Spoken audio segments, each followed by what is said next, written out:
Last two questions. The lady over here. Right.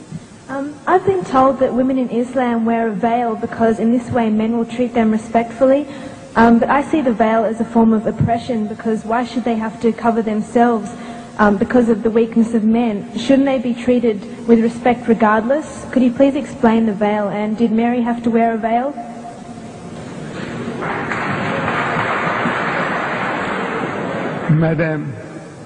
Madam, your Bible says, your holy Bible says, Paul is telling you that the woman must cover her head, that the woman who doesn't cover her, shave off her hair. Your Bible says that.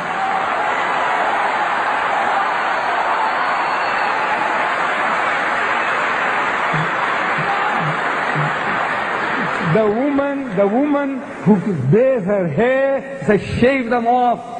Shave it off. That's what the Bible says. And you woman, your Bible says she must not be allowed to open her mouth in the church. But that's your churches, they don't believe all that. And your people don't believe in that. So you are inviting trouble.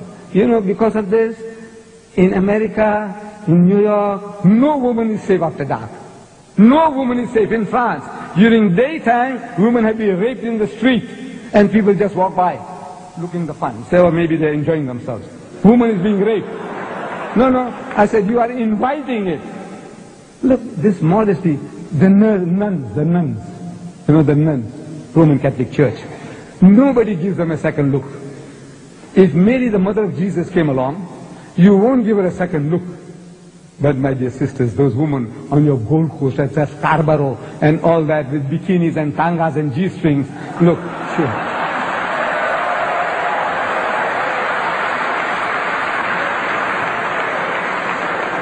It's attracting, look, even an old man like me, I tell you, my God. If I went there, I tell you, I'll be burning inside. I'm telling you, look, this is the nature of man. God made us like that.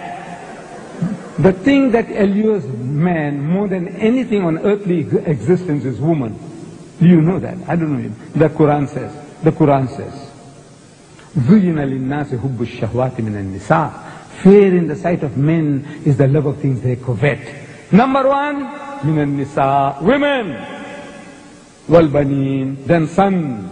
I got 11 sons. I can make my own football team. It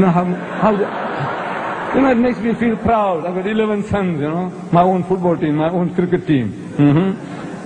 وَالْبَنِينَ. And number three, وَالْقَنَاطِرِ الْمُقَنْطَرَةِ مِنَ الذَّهَبِ وَالْفِضَّةِ, and hoarded heaps of gold and silver, and wealthy land, and horses branded for excellence, and all this. This is the list that is given in the Quran. Number one, women.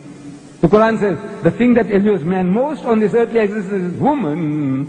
And I'm telling my Western friends that I don't have to prove that to you. I don't have to convince you. I said, you see, in my country, in the city of Durban, I think we'll end with this. Okay? We'll end with this. In the city of Durban, there is a firm called Lucien Motors. They sell second-hand trucks.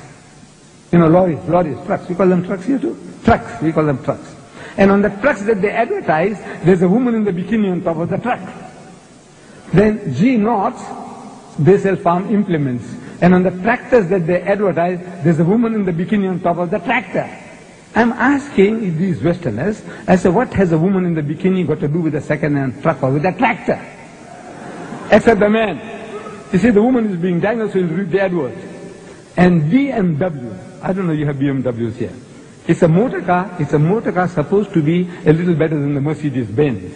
I'm not in the market for it. You see, I started with the Volkswagen Beetle.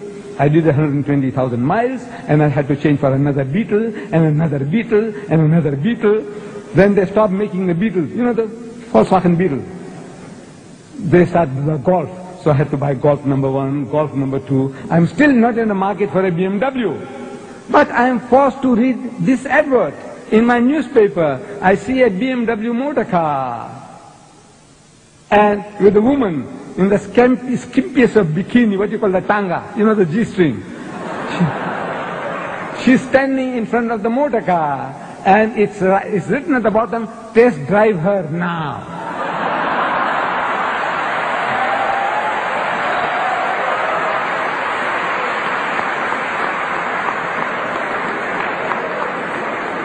I'm asking the woman of the car. The woman is buying the car.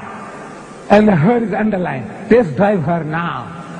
I said, look, this is what you're leading yourself to. This is the Westerner. He sells his mother, his wife, his daughter. His wife is a star, and she's being mangled on the screen, simulating rape. And they enjoy it. You enjoy your wife being simulated. It's not real rape, but you know it's simulated. You can see everything about it. She's being raped, your mother, your wife, your daughter. And you enjoy, your wife is a star. Sick. No, alhamdulillah, praise be to God. We haven't come to that sickness yet, we Muslims. We try to keep away from it. This is your pleasure, your privilege. We have no right to force you. But we say, you are playing with fire, my child, and you're going to pay the price. You're paying the price now, and you will pay the price.